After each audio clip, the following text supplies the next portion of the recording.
You're listening to the Gospel Project for Preschool and Kids Weekly Leader Training. Hello, and welcome to another episode of the Gospel Project for Kids Leadership Training Podcast. My name is Delaney Williams, and I am joined by my co-host, Landry Holmes. And this week, on this episode of the podcast, we are going to discuss Unit 2, Session 3, which is God Spared Noah, found in Genesis chapters 6 through 10. And so, as we think about this session, you can think, boys and girls, and know many of them have heard the story of Noah and the ark. And sometimes I think boys and girls may have, when they've heard it, they've focused on maybe the animals and they hear all about the animals. So as you talk about this story and introduce them to how God spared Noah, many of them, that's what they may remember in the story. But with this session, what we also want to focus on, and what the big idea of this session that we are wanting to convey to them, is that this is a session more about God's mercy and God's grace as He spared Noah. You know, Noah wasn't perfect. He sinned like everyone else has sinned, except Jesus. But he sinned, and as we all deserve, he deserved to die, just like sinners at that time and as we do today. But God spared him. Noah was made righteous by his faith in God. He had that strong faith in God, and he was made righteous because he was made righteous by his faith, not because he was without sin. So God's choice to spare Noah and his family was an example of the mercy and grace. And so we want to make sure that boys and girls understand that what this session is about. Yes, we will talk about animals. Yes, there will be mention of those in our activities, but we also want them to see the bigger picture, the bigger idea of this session. And so, as we do with each episode, we also want to highlight some activities that may take a little extra time and as you prepare for your teaching session. And so we're going to start with our Babies and Toddlers Leader Guide. And so this week there is an activity called Look at Prisms. And so you may have some prisms that were used by your kids' ministry in Unit 1. And if you do not have those, you could purchase them easily online, or some prisms, or either you could think about the little color paddles. Those you could get online too, where you could hold them up, the different colors, and see different prisms that way, or either use old compact disc. All of those will work in this activity. Another idea you may want to do to help enhance this activity is to provide pictures of rainbows. So to help boys and girls understand that, and so they'll have that visual rainbow as well. So moving on to another resource and another activity in our preschool worship is they will make a rainbow puzzle. And so, Landry, this is going to be something to where they're going to be able to make one classroom puzzle. And so how many times do you get to be a part of something like that? And so this is a fun, creative way to help teach the story and reinforce the story as well. And so it is going to require prep time prior to the session. And so as a leader, what you'll want to do is you'll want to get the 2 pieces of poster board. And so on one of those pieces of poster board, you want to draw a rainbow and then color or paint in the different rainbow bands on there. And so you'll have that finished product, painted product, if you think about it, of the rainbow. And that poster board is going to serve as your puzzle base, if you will. So then what you'll do is you'll take your other piece of poster board and you're going to draw an outline, so very similar outline to the one that you just painted on the previous one. but you're going to leave the second piece of poster board uncolored, unpainted. And then what you want to do with the poster board, that second piece that it has the outline of the rainbow on it, you're going to cut that into different pieces that the boys and girls will either color or paint during the teaching session. So one tip that you may want to do to help boys and girls as they are putting the puzzle together after they've colored it or painted it is to either write a number on the back of that outline piece of puzzle, or either write the color that will help you remember which way to help the children know how to color or paint their piece of the rainbow band to place on the puzzle base. So what you'll want to do, they'll enjoy making that puzzle piece. Now remember, with all the different boys and girls coloring their pieces and painting their pieces, it's not going to be perfect, and that is okay. It is more about the process, and as they're painting, as they're coloring their pieces, you can talk about the Bible story. And so you'll be able to, as a class, put together a class puzzle, and then the boys and girls will be excited too because they have contributed to making something for a class. So there you go. For this week, a fun, different creative activity for preschool worship. And so Landry, do you have any activities you want to highlight for our kids? Sure. In younger kids Bible study, the activity choice number 2 is called God Rescues. And the way I've done this in the past is to make it a more fun activity, and also to have more of a aha or discovery to it, is to use white paper and then a white crayon on top of that white paper. So use a white crayon to write on the white paper the messages that are suggested in that activity. And then as kids use watercolor, not only does the wax from the white crayon cause the paint not to stick there at that part of the paper, it also will reveal the message that you wrote. So that kind of gives it an aha kind of thing, and younger kids will have fun with that. If you don't have white crayons, you could use just a white candle kind of as your crayon.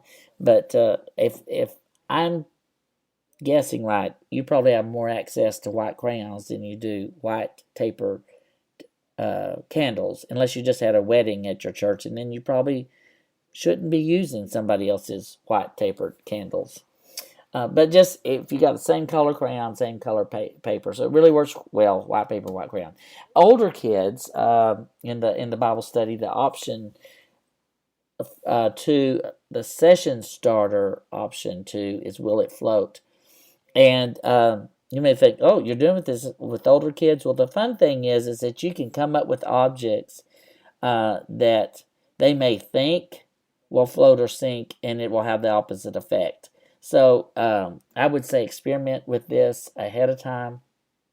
Come up with a large number of items. Bring some items in, and then have the kids suggest items from the room, or the boys may have things in their pockets. The girls may have things in their purses that won't hurt to get wet. Please do not try to see if a cell phone will sink or float. Not only will it sink, but it'll ruin it. So, Landry, excuse me, yes. Are you speaking from experience with that, or no? Just okay. Friends of friends. Okay, I gotcha. But just have a lot of fun with it. Have a lot of different items, and just try to again find some things that might surprise them. Just everyday objects that you might have around the church, around your house, or again that the kids may have with them. Then one more thing, or actually 2 more things, and these are in kids worship. The demonstration in kids worship requires a prism, and so hopefully you still have some left over that you already talked about, Delany, from from the preschool activity. And so you may have to go find your preschool teacher friend and ask to borrow it during kids' worship. Now, it suggests an incandescent bulb. If you don't use an incandescent bulb for the first part of this demonstration, then the demonstration really won't work correctly. And as you get in the demonstration, it does feel a little heavy, a little complex, but just kind of follow through, practice ahead of time, and you'll be able to see how it really will help kids understand about the attributes of God, and that's really what you're getting at. So we're not really getting at, oh, look at this prism; it's got the picture, the colors of the rainbow. No, that's not really what we're trying to accomplish here. Now, the fluorescent bulb, you can still find them at in the store. You may have to look for an appliance bulb. Those, especially like oven appliance bulbs, tend to be incandescent. I know more and more bulbs are in appliances are moving away from that, but that's one way to find an incandescent bulb. Now it's going to get hot, so be sure and you use oven mitts or something to unscrew it from your lamp, and then you'll be able to use then the fluorescent or LED bulb to show how it produces light differently if you want to, but really it's the incandescent bulb and then also a colored bulb, and usually you can find a solid green one year round or a solid red one, and they may be incandescent or they might be LED, but whatever they are, that also will help with the demonstration. So I may have just confused everybody, Delaney. I'd say just keep in mind you can find incandescent bulbs. You need to have an incandescent bulb, and you'll figure that out when you read that demonstration. And again, the purpose is not to say, hey, this is a rainbow, because that used to bother me as a kid, Delaney. I don't know about you, but when I was an elementary student growing up, going to elementary school, and the teachers brought out the prism, and we saw the different colors. Somebody talked about that being the rainbow. It has the colors of the rainbow, but that's not the rainbow God created. God promises us a rainbow in the sky, which we get to see and love seeing that. So I don't know. Maybe I was just legalistic and I thought, wait a minute. God created the rainbow. How's this a rainbow? Because it's a prism. It's, again, God created light to react in that way as well. Right. And I think, like you said, Landry, the fact that the rainbow is a symbol of God's promises. And so we can tell them, like you said, that's not a rainbow, but maybe these remind me of a rainbow, or like you said, these colors are in the rainbow. And thank you. To help, because and that's a great reminder to our teachers as they're using all these activities that we're talking about. If it's making the rainbow puzzle or using prisms with the babies and toddlers, or even the kids, like you were talking about, that we need to be careful with our words, that we don't cause confusion to the kids, but that we're helping them know what the rainbow is and and how God gives us a rainbow and why. So exactly.